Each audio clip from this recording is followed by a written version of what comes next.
Hello, hello. What is happening? Here we are. College football season is almost over. Are you kidding me?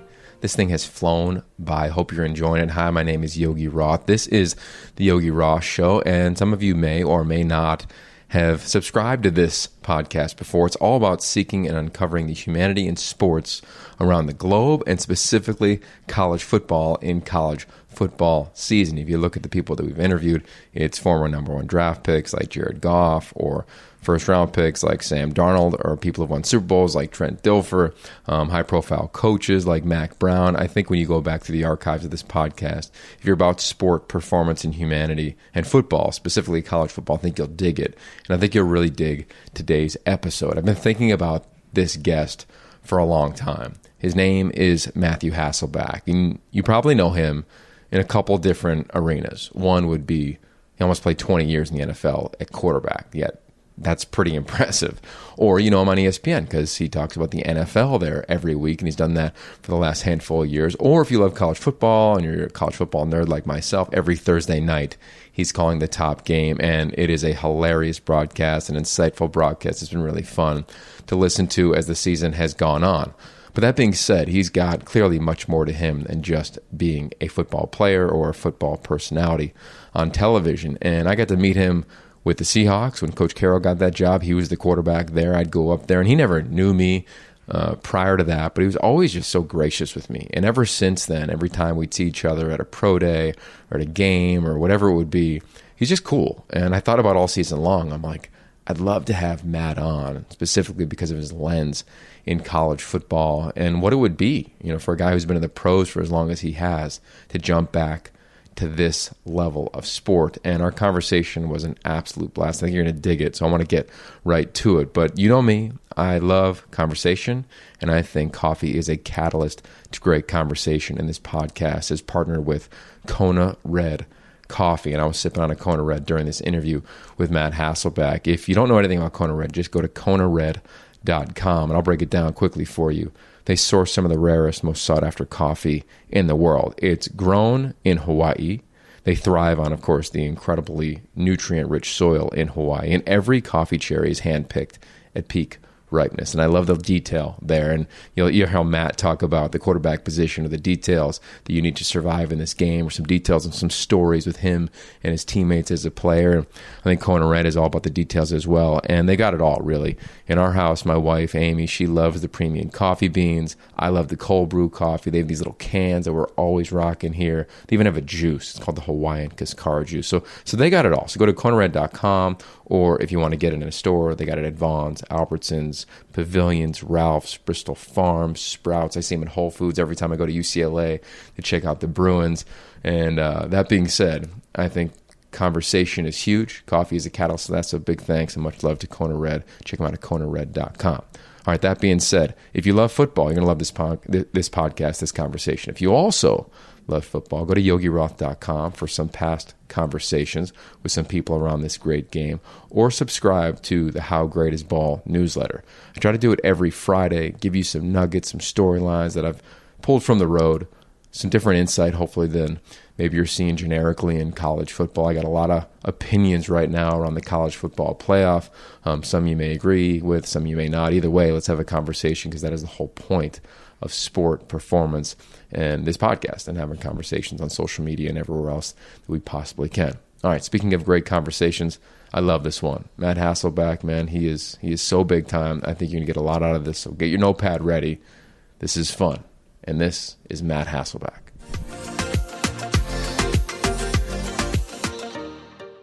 Jacked up for our next guest. Got to give a big shout out to his publicist. You've heard him on the podcast before, Joey Roberts, but he booked us, one of the top quarterbacks to ever jump on this podcast, and a guy who just oozes amazing.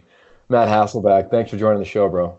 Yeah, I don't have a publicist, though. I mean, for the record, because in case people don't know, Joey Roberts is the most underrated person in all of sports, especially sports media, but he's the guy that everybody goes to. So I would count him as one of my mentors, one of the guys that's helped me transition from pro football back into college football, knowing everything there is to know about all these young quarterbacks especially. So no publicist, but I do have people that I trust and respect and admire. That's Joey Roberts. Yeah, I'm going to co-sign on all of that. I can remember Joey running routes during the Elite 11 when he was in high school, and I was my first year as the host of that show way back in the day in Orange County, and gifted receiver, gifted producer, analyst, voice of the game. I have a hard time seeing that because, Joey was at ESPN for 10, 11 years. And then he left us to, be one of the architects of that American Alliance of Football that is no longer existing. But he looks like he's like 15 years old still. Okay. And my running joke with Joey is I tell this story that's not totally true, but it's based in truth, where we're on an airplane and he's sitting in the exit aisle and the flight attendant says, "Excuse me, sir, are you 15 years old? Because you have to be 15 to sit in the exit aisle." I manufacture that joke a lot with people I like. Sometimes it's Joey, sometimes it's Field Yates. It's just whoever the easy target is. But usually it's a target that I respect and people who know a lot more about some of this stuff than I do. So there you go. There's Joey Roberts. I'm sure that's what we talk about, but that's what we got. It's what the fans wanted. All right. Well, just to transition here, Joey is one of the greatest humans I've ever been around. You just described that as well. This whole podcast and my whole purpose in life is to seek and uncover humanity in sports around the globe. So I'm going to ask you a question that's a little outside the box right off the bat, Matt, but I'm curious for you and all the worlds you've been in that we're going to dive into. What do you feel it means to be human? Wow, deep question, deep essay question right off the back. I should have probably prepared for this, but I think part of it just comes back to like, why are we here? What's your purpose in life? That's a question that each one of us has to answer. A lot of people don't have an answer to that question. They pretend like their days aren't numbered. I have an old teammate of mine. I was captains with him in Tennessee with the Tennessee Titans, Tim Shaw. He's battling ALS right now. He just came out with another book. One of the things he wrote in his first book was something along the lines of all of our days are numbered. I've just seemed to be one of the people who like realize it, and other people are sort of in denial. Or he said it way better than me. But so what is our purpose? Like, why are you here? We are created for a purpose.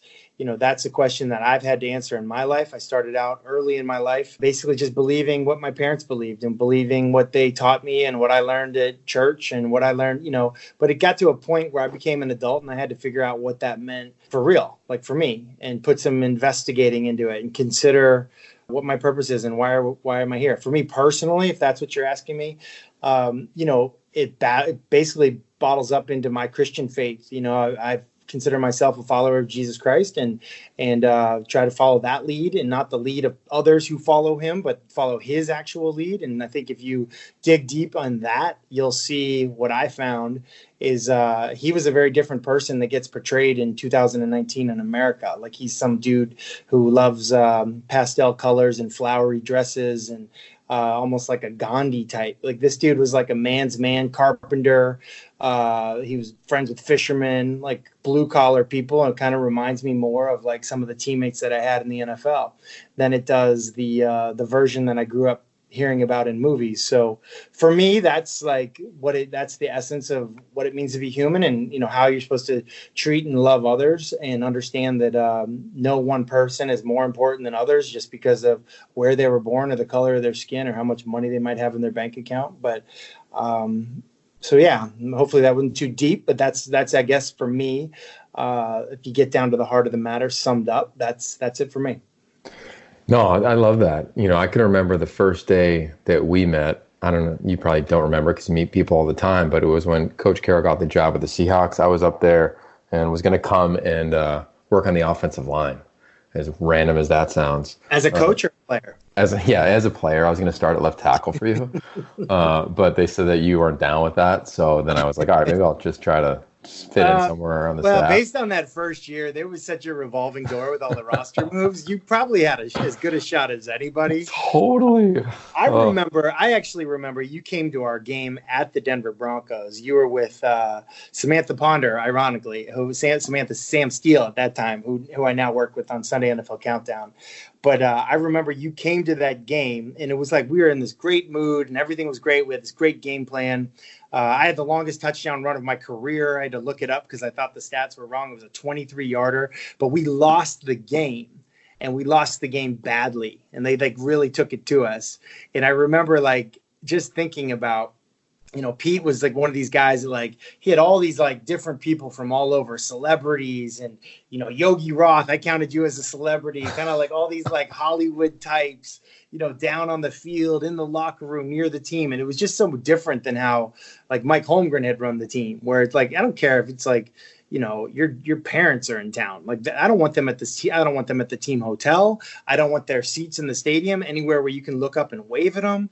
Like, it was just such a different contrast to that game. And I remember feeling like, how are we going to find this balance? And didn't have trust in it. But as that year went on, I realized that Pete Carroll is one of the great coaches that I've ever been around. And he's got a great sense of that. And anyway, just sort of funny to think that years later, how you and I know each other, Samantha Ponder, like all of it, just kind of full circle. Yeah, no, I can remember like yesterday, we were calling a Colorado game, and it was way back in the day. It was like Dan Hawkins era, if you remember that. And we're like, hey, let's drive over to the game. And we didn't know anything about the NFL. And Pete hooked it up, and we are on the sideline. And I learned about how crazy the NFL is around kicking people off the sideline, because they came down and were like, if you're not at the GM or in the front office, like, we don't care who you are, you got to leave. And Matt Capurro, who was basically their version of Joey Roberts, was like, no, he's cool. And we ended up sticking around. But what's interesting I think it was a learning lesson for Pete too, that it was, the NFL has their own rules. And, that year that we're talking about, 2010, I mean, Will Ferrell came and did like pregame speeches for us. Rob Riggle was there. My favorite visitor though was Jake Olson. The kid who went to USC, who lost his eyesight. He was there for that playoff game. I believe it was that playoff game, like the beast mode game, the Marshawn Lynch game. And he was such an inspiration to me personally. Pete had actually not started me the week before. I think it was against the Rams. And he had started a different quarterback. And it's like, it could have been a real easy time to sort of feel sorry for myself or really be upset or angry or whatever. And Pete was just great about inviting other championship teams in or other people in, and just kind of had them in our circle. And I just remember, here's this teenager, Jake Olson, who was in the fight that he was in. It just was like, I don't know. It's just like, I give Pete a lot of credit for opening the door and thinking outside the box. And it's no surprise he's been so successful there. Yeah, I think that he always made the game fun when it could feel like a job, like it is when you're in the pros, or in college it feels redundant. I want to ask you about that, because we came from Boulder. I believe you were born in Boulder. Curious your upbringing. Was it one where optimism was a trait that you reflected from your family? Like, what were some of the building blocks for you as a competitor? Yeah, well, I mean, my dad, you're right. I was born in Boulder. My parents were married in college. My dad went to CU, played football there, was drafted to the New England Patriots. My parents, both from Ohio, had to look up New England on a map, like to figure out, okay, we're going to the New England Patriots. Like, where's that? This small collection of states. And I don't think they knew the difference between like Vermont and New Hampshire, and Rhode Island and all those. And so, we ended up moving there. And, my dad played 9 years in the NFL, Patriots, LA Raiders, Minnesota Vikings, New York Giants. And it was great. Like, people used to ask me what I wanted to do when I grew up. And I'd be like, I don't know. I guess I'll just play in the NFL like my dad. Like, I had no idea that was special. I just really had no idea. Like, it's what all my friends, their dads did. And, I talked sometimes, like when we were with the Minnesota Vikings, the third string quarterback was Archie Manning. So like every Saturday it was Cooper Manning, Peyton Manning, me and my brother Tim, and we'd play football against like Jan Stenerud and like the kickers and specialists and athletic trainers and those guys in the Minnesota Vikings indoor bubble. Eli and my youngest brother Nathaniel, they were too young to like play with us. We were like, cool third and fourth graders. We want to let them hang.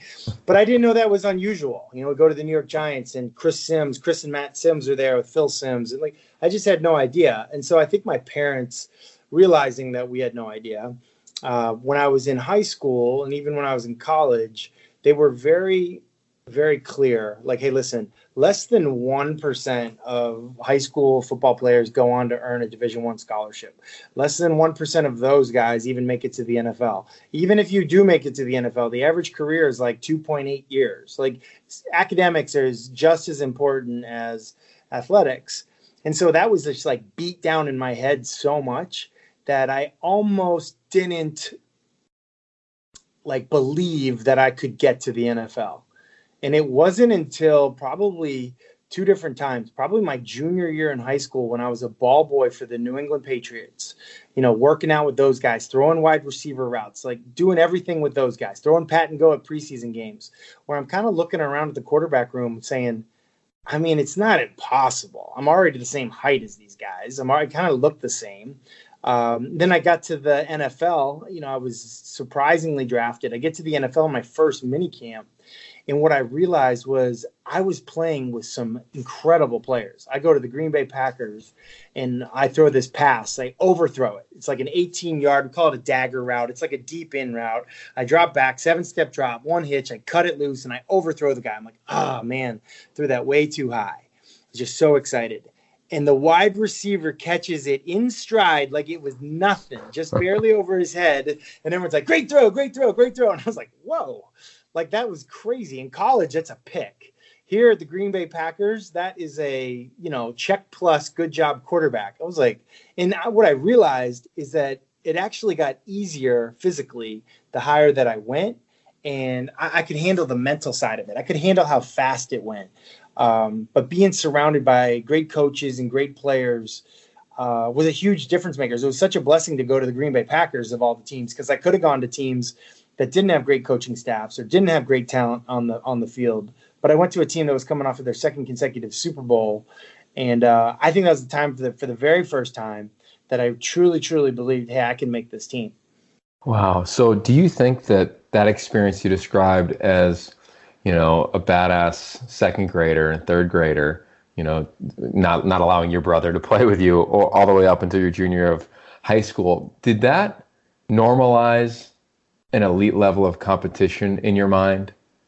Well, we were incredibly competitive all growing up and even in high school. Like, I had this incredible group of friends. I went to school in Boston. So I went to high school in Boston with like a bunch of tough kids that played all different sports, and we played every sport. Like, we didn't specialize. We played every sport. And of my group of friends, like, we were all determined to take our key sport, like our main sport, as far as we could take it. So at a time when other people were doing drugs or drinking or smoking or whatever, like, we were just so committed to our sport that was like a non-negotiable. And I heard Tiki Barber talk one day recently, actually. Someone said, who's the best teammate you ever had? And there's like, you could think of all the teammates that he played with. And he was like, the best teammate I had was not even close. It was my fullback, Greg Camella. And he's like, this dude used to take me and run this hill like Walter Payton. Well, Greg Camella was my starting wide receiver tailback in high school. And he held us accountable in every single way. Whether it was like, cutting edge, like hydration, nutrition, sleep, all of it. Anything Walter Payton did, he did. And then therefore sort of we did. I wanted to go to Stanford. I sent my tapes to Bill Walsh and he sent me back a thing, like a letter. He was like, you're not in our top 5, but who's number 34? We'll take him. So Greg Camella goes to Stanford and I don't. But I think it started with that level of like competitiveness and a group of friends, kind of a wolf pack that we traveled with. And then I lost it. I got to college and I had freedom for the first time. And I probably looked up to the senior players at Boston College, probably more than I should have. I should have probably gone in there with a mindset to compete with those guys. And I went in with a mindset to sort of be like those guys and fit in like those guys. And I got sidetracked. I went to Boston College because Tom Coughlin was the head coach. I felt like he could develop me. And, after my freshman year, he was gone to Jacksonville. And so I lost my way there for a little bit. And it wasn't until my second to last year at BC, we're playing West Virginia. And I get sacked. I don't even know how many times. We play at West Virginia. They're one of the toughest teams I've ever played to this date. And I get sacked, I want to say it's 11 times. I don't know the real number. And after the game, the head coach, Dan Henning, comes into the locker room and he's like, hey, that was one of the grittiest, toughest performances I've ever seen. How come you never came off the field? And the true answer was I was afraid that if I came off the field, you'd go back to, some other quarterback who would then start over me and I would never get my job back. But I didn't answer the question. And he said, based on your toughness today, you might get a shot at the NFL. And I was like, blew my mind, because at that moment, I had sort of thought of myself as like a backup player or just kind of a mediocre player in college on sort of a mediocre team. And I kind of lost my way there a little bit. And so Dan Henning sort of pulled something from me in terms of like opening my eyes back up to, hey, you might have a shot beyond college football. And, it was like guys like that and moments like that along the way that, looking back now, it's part of the journey that made me feel like, wow, like had that coach not invested in me, or that coach not said this one thing, or, had I made a different decision here, none of this happens. So, I'm very, very grateful for the journey that I was able to be a part of. Yeah, I think that's interesting because somebody pulled it out of you, right? And how lucky could all of us be if somebody pulled it out of us? You're doing college football broadcasting. You've been around the league, obviously, for almost 20 years as a player, let alone an analyst, over 20 years now. Everybody doesn't have somebody like that. So I'm curious for you, once that happened and you made it to the NFL, did you start to seek out people, that would make you better? Like my dad would say, you are the company that you keep. I mean, especially you go to Green Bay and it's Andy Reid as the QB coach, Doug Peterson's in the room. There's a brain trust that is just dynamic. Did you recognize it and say, okay, now I'm going to lean into whoever I think can elevate me as a human being and, of course, as a player? Yeah, well, it was done for me early on. Even in college, going back to college, my revolving door at the head coaching job, and really the quarterback job, I had everybody. Like I went from quarterback coaches, I went Gary Croton to Dirk Cutter to Steve Cragthorpe it just was like nonstop. It was like a Hall of Fame list. And I get to Green Bay and it's no different. Andy Reid's my quarterback's coach my first year. My second year, my quarterback's coach is Mike McCarthy. The next year I have Darrell Bevel and Mike Sherman's back and Tom Rossley. I was surrounded by great coaches by accident. Like I had nothing to do with me. And then even when I get to Green Bay, you mentioned Doug Peterson, Brett Favre, Andy Reid, those guys for sure. But there were other guys. Rick Meyer was in that room. And I learned just as much from the highs and lows of Rick Meyer's career as I learned from Brett Favre. I mean, it was just really, really great. I felt I made $62,500 that year on the practice squad. I should have been paying them. It was the hard business school for a young quarterback to be in those rooms. And it wasn't just quarterbacks. I ran scout team. Reggie White was helpful to me in so many ways. I played scout team tight end sometimes. So Doug Peterson and Rick Meyer could play scout team quarterback. I'd play scout team tight end blocking Reggie White at practice. And I learned stuff from him. Leroy Butler, number 36, Packers Ring of Honor Hall of Fame guy. He taught me so much. I can remember having conversations at his locker or in the cold tub, just about, what he was seeing from quarterbacks and how I could give the defense a better look. And it wasn't really until I got to Seattle as the starter where I wasn't surrounded by that. I certainly had that. I had guys like Jim Zorn was my position coach most of my time there. He was incredible. And in a Mr. Miyagi kind of way, wax on, wax off. What is this good for? When is this ever going to help me? And then I would see it down the line. Wow. Zorn was all over that. My first quarterback's room was Trent Dilfer, Brock Heward. It was incredible, the stuff I learned from those guys. It's just looking back. And so when I became kind of one of the older guys in the building and in the organization, every single off season, my wife would encourage me to go and find ways to get better, whether that was in training, whether that was in football. And that's something that I tried to do. I asked my position coach, hey, give me 3 things to work on. And of those 3 things, I would take one of them and say, okay, I'm going to think outside the box. I'm going to go somewhere or do something that's going to help me improve in a way that otherwise I wouldn't be improving. And I firmly believe that's why I was able to have a much longer career than I probably deserved to have. Think of the things you just referenced there. Did you at the time catalog those thoughts, whether it was typing them, journaling, notepads? And if so, are they organized somewhere? I wrote a book. Okay, I wrote a book of my last game of my college career. We played Army at home, and Army was a tough game. My first start ever was against Army, and it was 42-0 at halftime. Army, that was a tough. Playing the service academies was no joke. And some of the hardest battles that I ever had were against Army or Navy. And so we ended up beating Army in the last college game that I ever played in at Boston College. We were not going to a bowl game, and it was such a great game. I mean, there was like 3,000 people at the game by the time the game ended, and the student section, my friends, like carried me off the field because it was like, how on earth did you guys just win that game? You didn't deserve to win that game. So it was like I started a book that day and every day since, and it was basically going to be a year in the life of a college senior quarterback, going from his last football game until the Super Bowl the next year, hoping that I would get drafted by the Denver Broncos, who would then win their second consecutive Super Bowl. Well, I didn't. I went to the Green Bay Packers, and I kept this journal, and it was just amazing. Like not getting invited to a bowl game, playing in the blue-gray all-star game, not getting invited to the combine, having a pro day and only one coach shows up, getting drafted, surprisingly, going to mini camps, being teammates with Brett Favre. Brett Favre says, "Hey, buddy, I need a big favor out of you." "Oh, yeah, anything, Mr. Favre. What is it?" "Go fill my truck up with gas." "Okay, yes, sir."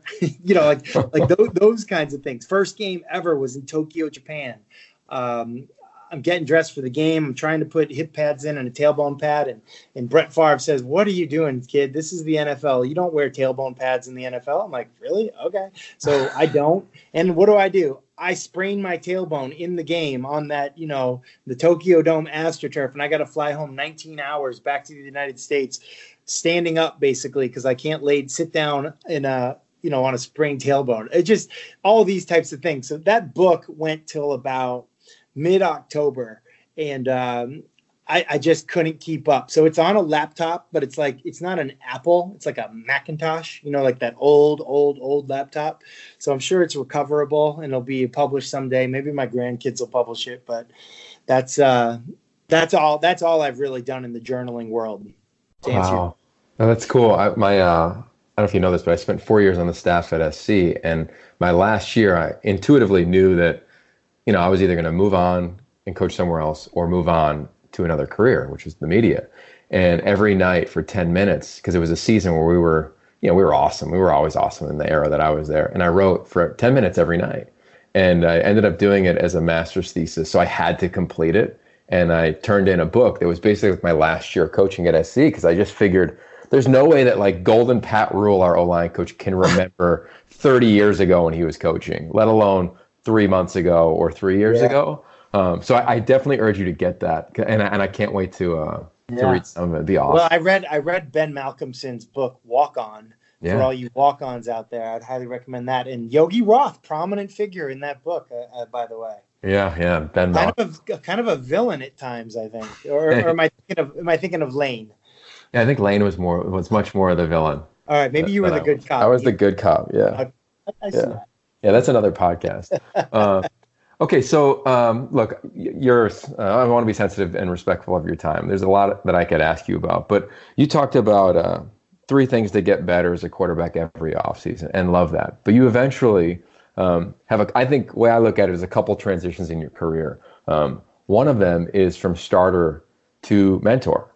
And when that happens to an athlete, like you talked about how competitive you were growing up, like when you go to the Titans or you go to the Colts and you get the profession and the professionalism of the NFL, how do you turn off the competitiveness to be like, I'm starting? Or do you not and say, yeah, that's cool that Jake Locker's here, I'll sign the dotted line, but I'm going to go win the job? So going from Seattle to Tennessee was really interesting because it was right where the NFL lockout was. I had just played that year. I think I was 35 years old. I had set a goal for myself when I was 30 years old. Someone encouraged me to write down some goals. So I was like, all right, I'm going to play 5 more years in the NFL. 35 was like a long time, unheard of at that time. I'm going to play at a high level. I don't want to be one of these guys that hangs on in the NFL too long. I want to go out on a high note. And I said, I'm going to play 5 more years, 5 good years. And it was not a lofty enough goal, actually, to be honest. And I got to that end of that 5 years and I was feeling good. I'd had so basically I'm not going to come back to Seattle. Pete Carroll's there. He's going into year 2. The lockout happens. He's got new coaches, new offensive coordinator, new line coach. He's building something from the ground floor up, and they're not going to re-sign me. So I've got the opportunity to sign basically wherever. And I decided to go to Tennessee knowing that the draft had already happened. They had drafted Jake Locker, number 8 overall. And how it was described to me by Mike Reinfeld, who had been in Seattle, been in Green Bay. I knew him well. He was described to me like, listen, you're coming here to start. You're not coming here to mentor Jake Locker. You're coming here to start and win games, and we're going to go at Jake's pace. Whenever Jake's ready to play, he'll play. And your job is not to mentor him. Your job is to just show him every day what it looks like to be a pro. And I didn't know Jake Locker, but a lot of my good friends were really good friends with him. And I don't know if there's ever been a person that came as highly recommended as Jake Locker. Like every single person that I talked to, like, hey, you know Jake Locker? It was just glowing. Like everyone had something great to say about him. And so to me, it was like, yeah, you know what? That's kind of what my experience was like in Green Bay. I went to Green Bay. I was allowed to be in the room. I was allowed to see people coach Brett Favre. And here's Tennessee, a team with a great offensive line. They got Chris Johnson, a 2,000-yard rusher. Like, let's go do this thing. You know, it's whatever. Let's do it. And I got there, and it was so much more than that. Like the friendship that I developed with Jake Locker and this guy, Rusty Smith, another one of our young quarterbacks, even though I was so much older than them, even though they were closer in age to my kids than they were to me, like they were my like blood brothers. Like I love those guys, forever will. And the bond that we shared was incredible. And they mentored me in a lot of ways. And so it was special. And it was a reminder to me what it was like early in my career when I was looking up to the Doug Petersons of the world and the Brett Favres of the world. And even I get to Seattle, and it's the all the guys we mentioned earlier, and I thought, you know what, at some point in my career I'm going to look back on this, and like the paying it forward is going to be a major theme. And it came right away. That second year in Tennessee, they said, you know what, we're going to just start Jake Locker. We're just going to start him. There's a lot of young quarterbacks around the league that are playing well. He's played well in practice. He's played well in the games that he's played in. We're going to start him. And I thought it was so unfair to him. I thought they threw him out there too early. But, he's a great competitor. He's like, let's go. I got this. Let's do it. And it just sort of bothered me. It's always bothered me a little bit how I felt like, I don't know, like it could have gone better for him that way professionally. And so at the end of that second year, I had a chance to go somewhere else and maybe be a starter on sort of like a mediocre organization or a bad team or a rebuild. And I thought like, wow, you know what?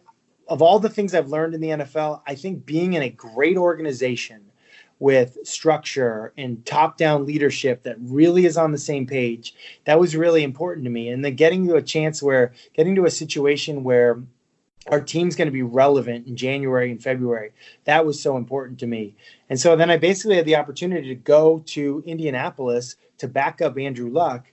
And I had just been Jake Locker's backup for that season. And what I realized was, and I learned this from Trent Dilfer, he was like, listen, when you go from starter to backup, the way that you can really feel those competitive juices, and you can feel the sense of accomplishment is by pouring into the guy that you're backing up, by, basically measuring your success by his success, like doing everything you can to invest in him, invest in his career, invest in the team in other ways. Like with Andrew Luck, I got there and Andrew Luck didn't need my help, so to speak. Like he was already on his way as a great player, but I found other ways to help him, working with the backup tight ends, working with the backup wide receivers, working with the second string center. All those guys were going to get called upon at some point during the season and be critical to his success on the field, finding ways that I could help him. And it's very satisfying. And you feel a part of the win. You feel a part of the victory, even though it's not going to show up in the stats. You're not getting credit for it. No one's going to pat you on the back for it. It's okay. It's not about that. So I think those were some lessons that I learned along the way, but it's not easy. And the only thing I can say is when the guy ahead of you is playing well, it makes it a lot easier. Yeah, with a friend of Joey and I's who you would love, this guy named Kevin Carroll, no relation to Pete. He wrote a book called The Rules of the Red Rubber Ball, and he's 60. And he always says that when he looks to students in college, he calls them his millennial mentors. And I thought of that as you said it, of like, what foresight, instead of hating on the next generation, you're like, no, I'm going to learn from you. And I know Jake, I did a documentary on him his senior year at Washington when he came back after reportedly being, a top 10 draft pick. And he was everything and more. terms of the character that you referenced. But that being said, I want to transition to your media. Can I tell you a quick story, like something that Trent Dilfer did? So Trent, I was the starter in Seattle. I got hurt. Trent comes in, plays better than I played. He becomes the starter. Well, then he gets hurt in that game where Emmitt Smith breaks the NFL rushing record. I come in, and we win the game. And I play well in the game, so they make me the starter. So then I finish out the year. I have a good year that year. So the next year, I'm the starter. Trent's the backup. And it's hard. And Trent was a lot more cultured than me. Trent was like into wine and like, he's from like, the Bay Area and all that stuff. And I had no idea. I was like a natty light guy. Okay. Like no culture. And Trent was bothered by it. And he was like, all right. I'm going to teach you football, but I'm going to teach you some other stuff. And so Trent did this thing for me where every time I would throw a touchdown pass, he would buy me a bottle of wine. And the bottle of wine would be based on how good of a touchdown pass it was.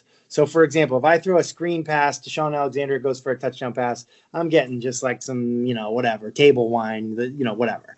But if I check to an audible against Ray Lewis and Ed Reed and Chris McAllister and throw a bang 8 on the backside and it's a touch on the road against Baltimore, I'm getting a Silver Oak Reserve 1998.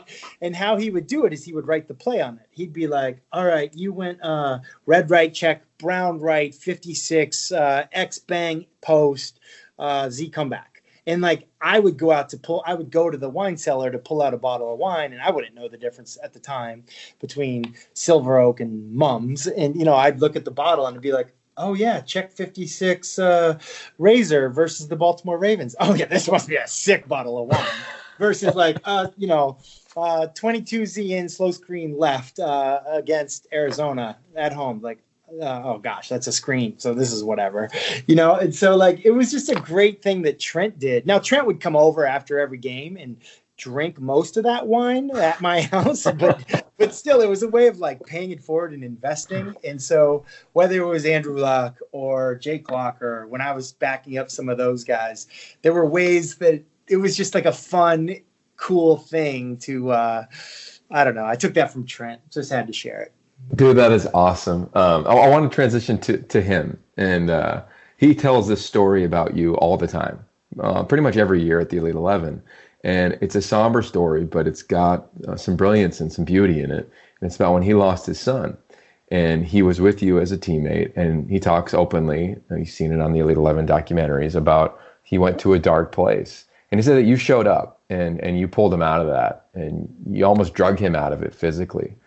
I've never asked you about your side of that story, but I'd be curious if you could share that. Yeah, I mean, it's deep and it's long. I guess to summarize, Trevin Dilfer was a friend of all of ours.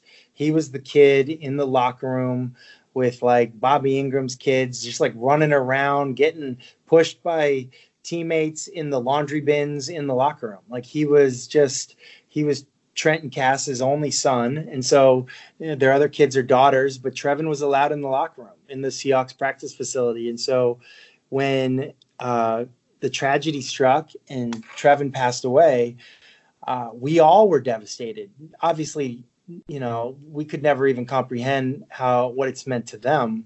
But for us, we just felt helpless and we felt like we needed to do something and wanted to do something. And there's nothing you can do.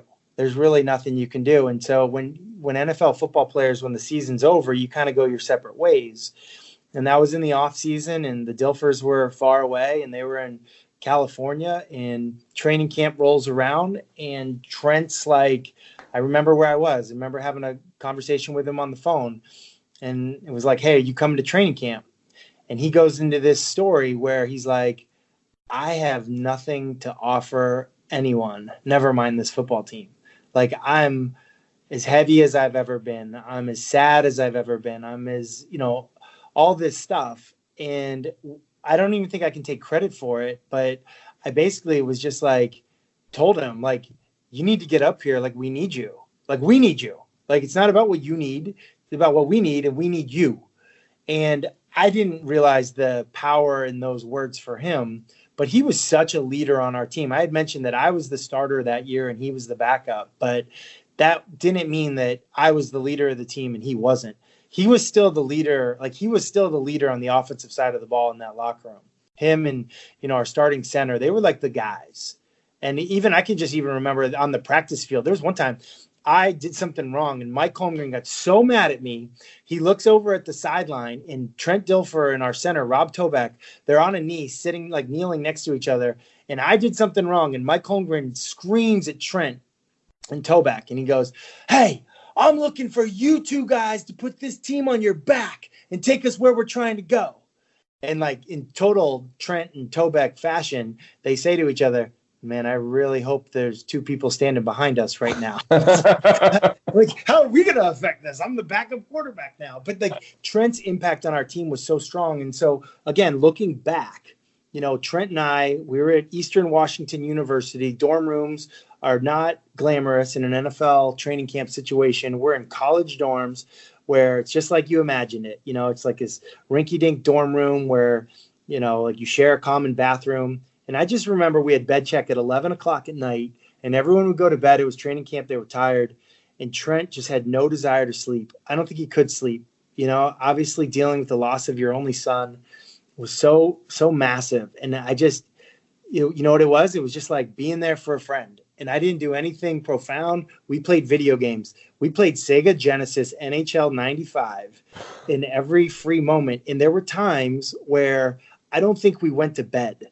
Like we were like college kids again, basically playing from 11 at night until it was time to go in the morning. And there were times where we went straight to breakfast and straight to practice and straight to meetings and, would nap in between practices. But it was something about that nighttime. And I know how much that meant to Trent because I know how serious he took football. But for me, it was like almost like football was secondary in that moment. And my purpose was bigger than just football. The irony is I ended up having the best year of my career up to that point on the football field. And I can't really explain it other than Trent's leadership on our team was so strong and what he meant to our team. It was definitely a two-way street. So he's very kind in what he says, but we love that family. We love Trevin Dilfer. His birthday's coming up. We're going to have ribs and root beer like all of his friends do because those were his favorite things. We're going to do that on his birthday every year like we do on November 10th. So, we love that family. That's awesome, man. Okay, so you've always had a vision, it seems like, for your life, right? You talked about your parents kind of hammering home that it's not just about football. So much so when you played, you actually broadcasted a game. You're one of the first players to do that during a bye week. And now here you are as a broadcaster. So I'm curious because we have this is a heavy college football audience listening to this conversation. You're doing Thursday night football in college football. I'm curious now that you're in the belly of the beast at college football on Thursday with ESPN.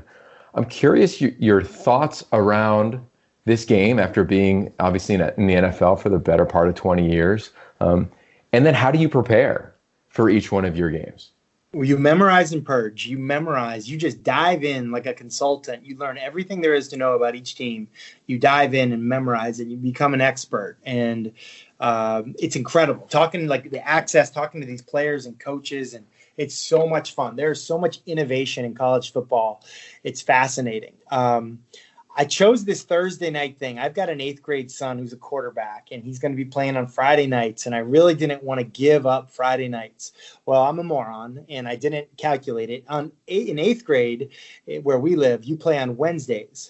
So I missed every game this year except for one. So I was on had the games filmed, and it was watching the games on film. But aside from that, it's been an incredible experience being around these college coaches. There's so much innovation at the college level, particularly in the run game. But that's what I love about it. And we do all kinds of conferences, the AACC, the Big 12, the SEC. But the American Conference is probably been like one of the more exciting conferences that I've gotten to be around. There's a facilities arms race. It's not really about that. It's about other things. I love these stories of walk-on turned scholarship players, turned captain, turned impact player of the game. I love that. I absolutely love that stuff. It's fascinating to me how there's no coach to quarterback communication system like there is in the NFL. These guys are signaling plays. So not only do these kids got to go to school and these coaches only get 20 hours a week with them, but now you have to have a signaling program where you can signal in all this complex offense. And this is in a day and age with transfer portals and kids graduating from a school and going and working in another school. I mean, the signal stealing that must go on that we don't talk about has got to be just mind blowing. Like I'd be shocked if that's not like a 30 for 30 someday. But I've really loved it, and I've learned a lot of football. My first college game I ever called was NC State versus Lamar Jackson's Louisville team. And I sat down and watched short yardage cut-ups with this guy named Eli Drinkwitz. He was the offensive coordinator for NC State. He's doing a heck of a job as in his first year as head coach at Appalachian State. I thought I had played so much football. I thought there was basically not much I could learn about football, for sure, short yardage situations. It was such a misguided, arrogant take by me. I sat down with Eli Drinkwitz for 5 minutes, and I learned so much about short yardage offense. It was fascinating, and learned how teams can do it without a coach to quarterback system, 3 plays at once. It was just really incredible. So, guys like that have had the opportunity to sit down with. We were at Baylor last week with Matt Rule, Temple last night with this guy named Mike Yuremovich, the offensive coordinator, just learning stuff, watching trick plays, just fascinating to kind of see behind the curtain with these guys. And it's no surprise now when you see some of this like exciting Kansas City Chief offense or LA Rams offense, like, oh man, I recognize that from the Boise State game or the UCLA game, or it's great to see it. And I've really liked coming back to college a little bit. That's awesome. Well, it's super enjoyable. Adam is a friend of mine. Love listening to you guys on Thursday. Your crew with Pat and Molly's obviously incredible. You guys look like you have a blast, and you do a lot. There's much more on this bone that we can chew. But I'm going to get you out of here on one last question. You talked about your family, talked about your career. You even teach a class at Boston College in sports media, which we didn't get to. That's my hardest job right now, by the way. That's my hardest. Getting a syllabus approved by the dean, like that far in advance, man, that was a full-time job. I bet. So among all those things right now, I'm curious for you, what sparks the most joy and what are you seeking? I'll say this. What I've learned is it's not even about what I'm doing. It's about who I'm doing it with. And your team is so, so important. My main job, like my real job that basically pays the bills, so to speak, is Sunday NFL Countdown. And I've been with that team the longest. But it's not just the people that you see. It's not just the Randy Moss and Teddy Bruschi and Samantha Ponder and Rex Ryan. It's not just them. It's people behind the scenes that you'll never see. Camera people, statisticians, producers, directors, everybody. And it just reminds me so much of football. Like when I played for the Seattle Seahawks, there were people with my jersey and Sean Alexander jerseys and Lofa Tatupu jerseys, but there were other people that you maybe have never heard of. Chris Gray, Rob Tobeck, Sean Locklear, Max Strong, Bobby Ingram, like the guys that didn't get as much credit as they deserved. People behind the scenes in PR, athletic trainers. And there's this guy, Sam Ramsden. If it wasn't for Sam Ramsden, I would have played in half the games that I played in my NFL career. Strength and conditioning staff. And I think that's just what this television thing has reminded me, whether it's Thursday Night Football or Sunday NFL Countdown. Even like I've had guest speakers come in and help with my class. I had Randy Scott from SportsCenter just recently speak to my class. And I felt like I was learning. I mean, he should be teaching the class, not me. I mean, it was just fascinating. And so like just the amount of teamwork that goes into any of these jobs is really probably the most important thing that I see is similar from what I learned in the NFL and to what I'm doing right now. That's awesome, man. I appreciate your time. I know you're tight on it. I can't wait to see you in person. We'll do 2.0 of this whenever that time comes. Give Joey a big heads up and a hug. Sam and your entire crew, man. Thank you very much. Will do. Thanks, Yogi. Appreciate it. All right. Matt Hasselbeck joining the show. Hope you enjoyed it, as always. Subscribe to all things in this podcast, yogiroth.com, as we got you covered. A bunch of stories about humanity, sports, college football, and many more as you dive into the Yogi Roth Show.